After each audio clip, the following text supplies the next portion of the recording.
નહીતર પછી હું કહું તમને, એક પતિ અને પત્ની બે માણા બાઇક લઈને જતા, મોટરસાયકલ લઈને. પછી એને ઘરવાળાને કોઈકે પૂછ્યું કે ભાઈ આ તારી પાછળ બેઠું એ કોણ છે? અજાણ્યો માણા, એનો દોસ્તાર હશે અને ઘણા સમય ભેગો, એટલે પૂછ્યું કે ભાઈ કોણ છે એમ, આ તારી મોટરસાયકલ પાછળ બેન બેઠા એ કોણ છે? તો એને ઘરવાળા એમ કીધું કે મારી ઘરવાળી છે. કારણ કે એ રીતનું એની પાસે જ્ઞાન હતું એટલે એને કીધું કે મારી ઘરવાળી છે. તો આપણા બહેનોને કેટલા નામથી બોલાવે, એનો ઘરવાળો કેટલા નામથી બોલાવે? જો એક ઘરવાળી કહેવાય, એક ધર્મ પત્ની કહેવાય, એક પત્ની કહેવાય, એક સતી કહેવાય ને એક બાયડી કહેવાય, અને જાજુ ભણી જાવ ઇંગ્લિશ તો એને વાઇફ કહેવાય. 6 વસ્તુથી બોલાવાય. પણ ઘરવાળી કોને કહેવાય? હવે એના અર્થ સમજાવું તમને. ઘરવાળી એને કહેવાય કે પોતાનો પતિ એ જ એનું ઘર છે. તમે જે મકાન બનાવો ને એને મકાન જ કહેવાય, ઘર નો કહેવાય. એટલે ઘરવાળીનો અર્થ થાય છે પોતાનો પતિ એ એનું ઘર છે. એટલે જીવે ત્યાં સુધી આ ઘરની આબરૂ રાખે ને ઘરવાળી કહેવાય. પછી છે ધર્મ પત્ની. ધર્મ પત્ની એને કહેવાય કે લગ્ન થયા પછી પોતાના પતિનો જે ધર્મ હોય એ ધર્મનું આચરણ કરે તો એને ધર્મ પત્ની કહેવાય. પણ પોતાના પતિના ધર્મનું આચરણ કરે તો. ઘણી દીકરીઓના લગ્ન થાય ને પછી અમુક એવા ધર્મમાં હોય ને પછી એને ઘરે હારે જાય ને પછી ઘરવાળાને એમાં લઈ જઈને મહેનત કરે છે. એમ નહીં સાહેબ, તમારા પતિનો જે ધર્મ હોય એ ધર્મનું તમે જો આચરણ કરો તો તમે ધર્મ પત્ની. પછી કહેવાય પત્ની. પત્ની કોને કહેવાય? કહું કે ન કહું? તમારું આમ થોડું બોલ્યું છે, આ પાડો કહું ને. તમારો પતિ હોય એ 5 જણાને ઘરે લઈને આવે અને આવીને તમને, આમ તો અત્યારે તો ફોન છે એટલે પેલા ફોન આવી જાય. એક ભાઈ એને ઘરવાળીને ફોન કર્યો, વિરમ કે મારી સાથે 7, 8, 10 જણા છે, એની માટે જમવાનું બનાવીને રાખ.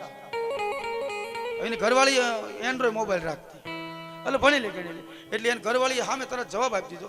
ઓલા ભાઈને શું મહેમાન હતા ને એટલે સ્પીકર રાખેલો ફોન. અને બધા દોસ્તારને કે મારી ઘરવાળીની વાત જ ન થાય. એ કે મારી પત્ની હું કહું એટલે તમારે હાલો મારી સાથે જમવા. એને ઘરવાળીને ફોન કર્યો, પાછો સ્પીકર રાખ્યો. એ કે મારી સાથે 8-10 મિત્રો છે, એની માટે જમવાનું બનાવવાનું છે, તો યાર જલ્દી બનાવીને રાખજે તું. એટલે એને ઘરવાળી તરત ફોનમાં બોલી, એ સુવિધા આપકે મોબાઈલ પર ઉપલબ્ધ નહીં હૈ. એટલે તમે જે કહો એ સુવિધા આપણા ઘરે છે નહીં, એટલે હોટલમાં જમાડી દીધું એમ. તો ઓલા મહેમાને પૂછ્યું ભાઈ કોણ? ભાઈ કે કેસેટ વાગે છે કંપનીમાં, તે રિંગ લાગતી નથી એમ. એટલે એની ઘરવાળી જે કંપનીમાંથી જેમ બેન બોલે ને એમ જ બોલી ગઈ, એ સુવિધા આપકે મોબાઈલ પર ઉપલબ્ધ નહીં હૈ. એટલે ઓલાને એમ થયું ભાઈ નહીં લાગ્યો હોય એમ કંપની. આ એક કંપની છે. એટલે પત્ની એને કહેવાય કે પોતાનો પતિ 5 જણાને 10 જણાને ઘરે લઈને આવે અને મોઢું ન બગાડે અને રસોઈ બનાવીને જમાડી દે. પોતાના પતિની પત રાખે એને પત્ની કહેવાય. અને પોતાના પતિની પત ન રાખે અને ગમે ત્યારે હામું બોલે ને ઘરની પનોતી કહેવાય. એને પત્ની નો કહેવાય સાહેબ. હવે શું બાકી રહ્યું? પછી કહેવાય સતી. ગંગા સતી, સતી લોયણ, સતી તોરલ, આ બધાને સતી શબ્દ પાછળ લાગ્યા છે. જે પોતે ભક્તિના માર્ગ ઉપર ચાલી જાય અને પોતાના પતિનો ઉદ્ધાર કરીને આવે, પોતાના કુળનો ઉદ્ધાર કરી જાય, એને સતી કહેવાય.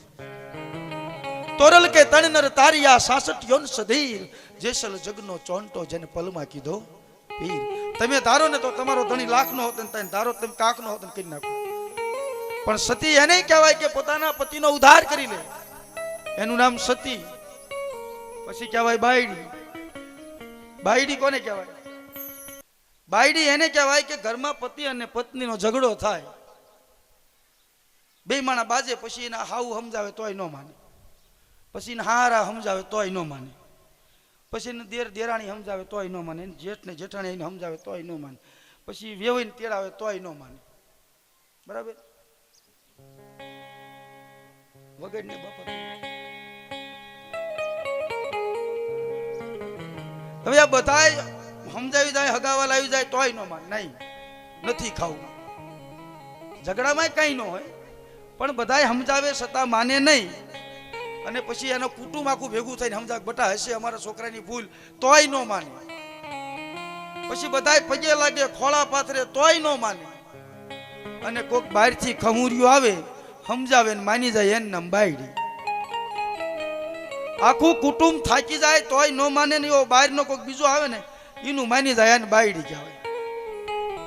પછી કહેવાય વાઇફ. વાઇફ એને કહેવાય કે પોતાનો ધણી મજૂરી કરવા ગયો હોય, કેટલા જણાની ગુલામી કરે છે, મારો ધણી કેટલી મહેનત કરે છે, મારા ધણીને દેણું તો નથી ને.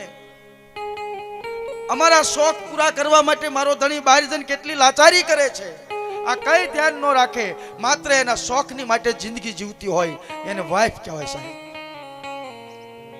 હવે આ 5-7 વસ્તુ છે એ તમે ઘરે જઈને નક્કી કરી લેજો, તમે સીમા છો. ઘરવાળી, ધર્મપત્ની, પત્ની, સતી, બાયડી અને વાઇફ.